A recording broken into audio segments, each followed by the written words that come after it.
specializes in responding to cyber incidents. He is also a white hat hacker. We have an image of you on a white horse there, Joe. But just from your point of view, what do you think happened? Is it just as simple as what I should keep reminding everybody? We keep saying consensus is a software update that perhaps went wrong. The life cycle of forensics takes a lot longer than 3 hours to determine really what the root cause here is. I think it's a good answer for a very curious market and people that are asking a lot of questions. To show up with no answers is almost it's worse. I think you're going to find out that we can't take for granted how sophisticated these groups can act. They can do a lot more damage than just, including when they're software upgrades. They can take part of those types of engagements. They can watch and see when upgrades take place. They can see when they're going to be vulnerable. It's very sophisticated. Joe, hold on. You're saying even though the SEC, the White House, the Department of Homeland Security, and the New York Stock Exchange are all saying just a technical glitch, nothing nefarious, you're saying, hold on, that may not be the whole story.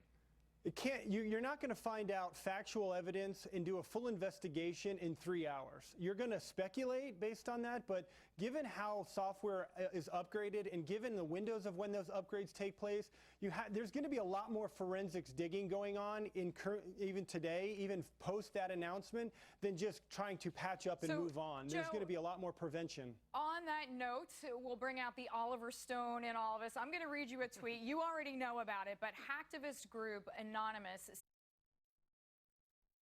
in fact, is your Anon News. This happened last night, just about 15 minutes before midnight Eastern time. We have it on our screens for our viewers. Wonder if tomorrow is going to be bad for Wall Street, ... We can only hope. I mean, when you see something like that, as Bob was just saying, you see United system that went down, you see the Wall Street Journal system that went down, it does make you wonder. It makes you wonder because when did that upgrade take place?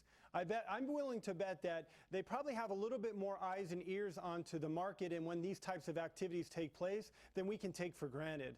And that's the problem that I see is we need to be a little bit more paranoid and a little bit more prepared in how we respond to these types of, obviously, threats as well as response.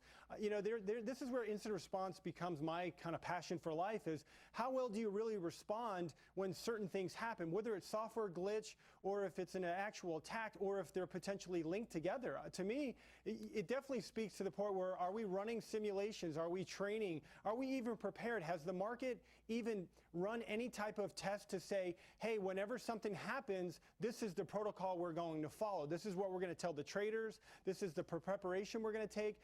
We're not seeing that yet. We're still seeing a lot of reactiveness. We're not seeing a lot of proactiveness. So, Joe, if you were working with the New York Stock Exchange right now, what would you be doing for them? Well, now I'd be asking, when was the last time you ran a tabletop exercise?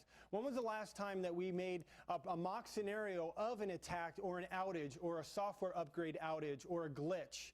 Right? It's all about preparation and responsiveness. If it takes you 5 hours to respond to a fire and the building burns down, there's no point of responding.